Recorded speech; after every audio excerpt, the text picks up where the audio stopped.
Bismillahirrahmanirrahim. Assalamualaikum warahmatullahi wabarakatuh.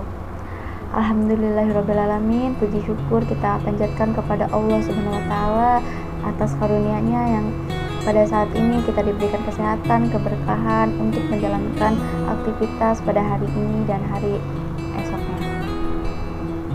Baik, yang terhormat kepada Ibu dosen pengampu mata kuliah manajemen perpustakaan, yaitu Ibu Anis Johriah MM, dan kepada teman-teman yang saya banggakan. Baik, sebelum saya dan rekan saya memaparkan materi, di sini saya akan memperkenalkan anggota kelompok 3, yaitu yang pertama ada Dina Jarsunisa, saya sendiri yang berNIM 2112543, dan ada rekan saya yaitu Muhammad Dwi Kuzaimi dengan berNIM 2112542. Oke, langsung saja kita masuk kepada pemateri yang pertama, yaitu pendayagunaan perpustakaan. Sebelum kita lebih mengenal jauh, kita harus tahu dulu ya, pendayagunaan perpustakaan itu apa. Pemberdayaan atau pendayagunaan perpustakaan adalah suatu istilah tentang suatu upaya bagaimana memanfaatkan perpustakaan dan segala fasilitas yang tersedia baik oleh penyelenggara maupun pemakainya secara maksimal atau optimal. Jadi, daya atau kekuatan dipergunakan sehingga tidak ada sedikit pun sumber daya perpustakaan yang tidak terpakai. Dengan kata lain, tidak terjadi pemborosan, salah urus, dan sesuatu yang hilang percuma saja.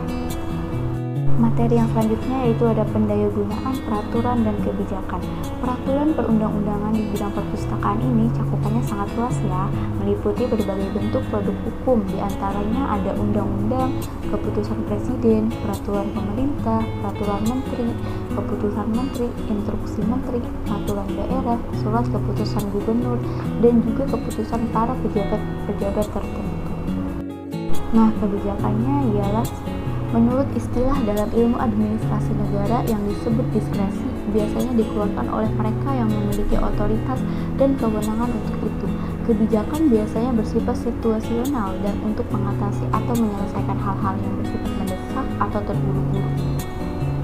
Dalam keadaan yang normatif atau biasa, segala sesuatunya telah diatur dalam berbagai peraturan perundang-undangan yang berlaku, termasuk resiko atau sanksi hukuman jika terjadi suatu pelanggaran. Materi yang selanjutnya yaitu ada pendayagunaan sarana dan prasarana perpustakaan. Sarana dan prasarana perpustakaan adalah semua benda, barang, dan inventaris yang menjadi milik perpustakaan dan dipergunakan untuk menunjang penyelenggaraan kegiatan perpustakaan.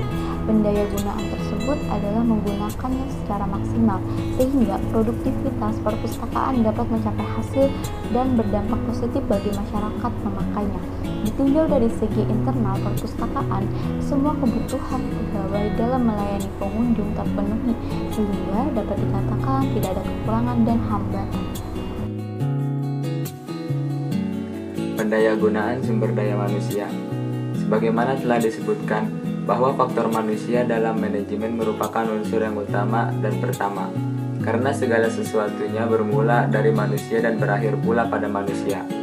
Manusia di dalam teori manajemen merupakan pemikir, perencana, pelaksana, dan sekaligus pengawas. Hanya saja, tugas-tugas tersebut dilakukan oleh kelompok manusia yang berbeda, terutama pelaksana dan pengawas.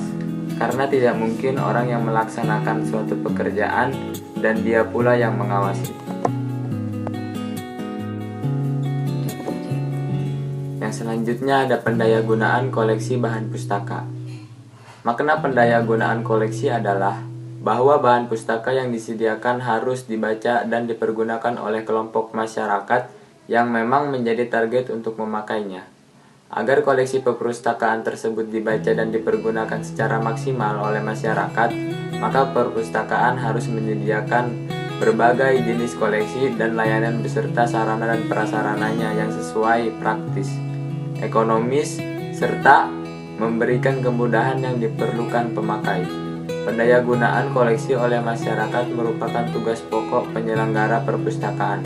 Hal itu berupa perumusan kebijakan yang diwujudkan dalam konsep dan strategi layanan, merancang sistem yang tepat beserta penyediaan sarana dan prasarana yang diperlukan. Yang Yang selanjutnya ada pendayagunaan anggaran. Perpustakaan sebagai sebuah unit kerja atau organisasi dengan tugas-tugas dan fungsinya harus dijalankan dengan sebaik-baiknya. Salah satu faktor agar perpustakaan dapat menunaikan tugas dan fungsinya harus tersedia anggaran biaya yang memadai. Setelah anggaran tersedia, yang harus diperhatikan adalah bagaimana mendayagunakannya dengan sebaik dan seefisien mungkin. Mengelola uang bukanlah hal yang sederhana karena banyak sekali godaannya. Oke, baik, terima kasih kepada pemateri yang kedua yang telah membacakan materi yang selanjutnya.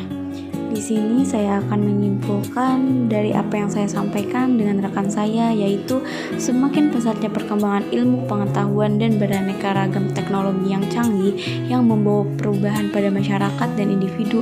Oleh karena itu akan mempengaruhi perilaku masyarakat dalam memperoleh informasi. Kualitas pelayanan harus selalu diperhatikan dan dirasakan oleh pengguna, sehingga dapat menimbulkan suatu sikap tertentu dari pengguna terhadap perpustakaan.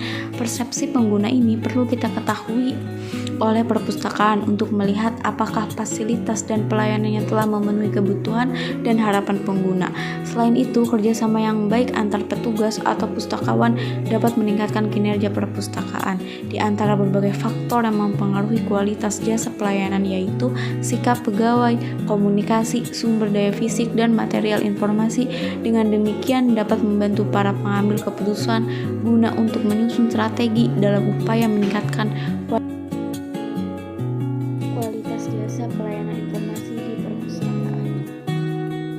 Oke, baik, terima kasih yang telah menonton video ini. Semoga bermanfaat buat yang menonton. Terima kasih. Saya dan rekan saya pamit undur diri. Wassalamualaikum warahmatullahi wabarakatuh.